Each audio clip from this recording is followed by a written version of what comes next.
think about is Office 365, Google Apps, Salesforce.com, Dropbox, all these kind of publicly available services that you can use at a per user cost or even for free. And then there's the need for the private cloud. A lot of organizations have regulatory requirements or specialized applications that really require you to create your own private cloud at a data center through hosted space that a data center may provide, or you may even have your own version of a private cloud in the closet in your office. But what we typically see is the hybrid scenario is most common. You're most likely, somebody in your organization is using Dropbox. You are probably using a product like Salesforce.com. But you also have a P drive or an O drive where you have files on servers in your office, and potentially in a private cloud if your IT is more mature. So why use the cloud? Well, obviously the first thing everybody says is, hey, it's cheaper. There's going to be a lot more reduced costs if you go with a public cloud solution. Per user cost for just using email with Microsoft Office 365 is $5 per user per month. If you go Google Apps, it's $50 a year per user.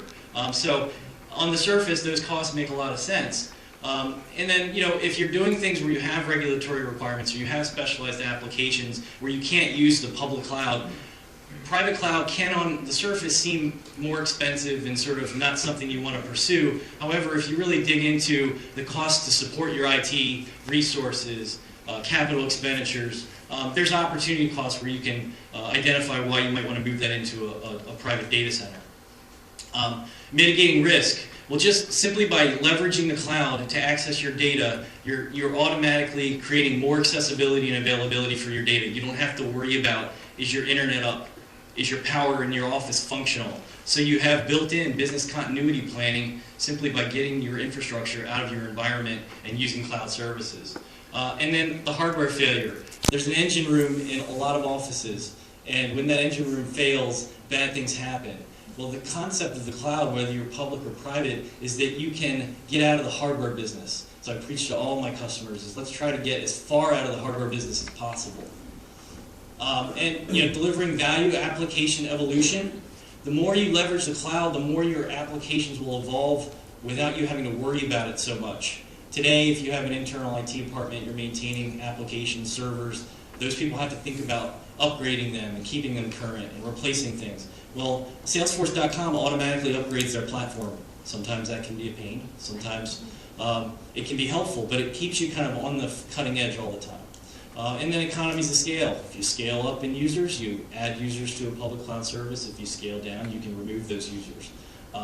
And performance. You don't have to worry about staffing an IT department or outsourcing IT engine room stuff when it comes to performance. You don't have to worry about whether your SQL server is running at peak capacity. Somebody's doing that for you for the cost that you're paying them. And this is the big one that I talk to a lot of people about, is the idea of evolving your IT support. Being able to change the skill set of IT management. You don't need engine room folks as much as you want to look at people who can further your business through IT. But you'll be able to improve your support hours by outsourcing that and leverage SLAs as well. And I always like to remind folks that the cloud, while it seems great and there's a lot of capability with the cloud, it's not the magic pill. You still need infrastructure, not as much. You need to be able to get on the internet, which means you still need certain things in your environment to do that. You still need to support your end users. The more there are things in the cloud, the more questions users may have in certain scenarios, and you still need to manage that data and strategically plan how you do things within the cloud to effectively do it.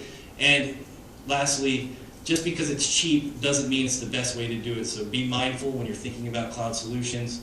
Going to the cloud isn't always the right answer.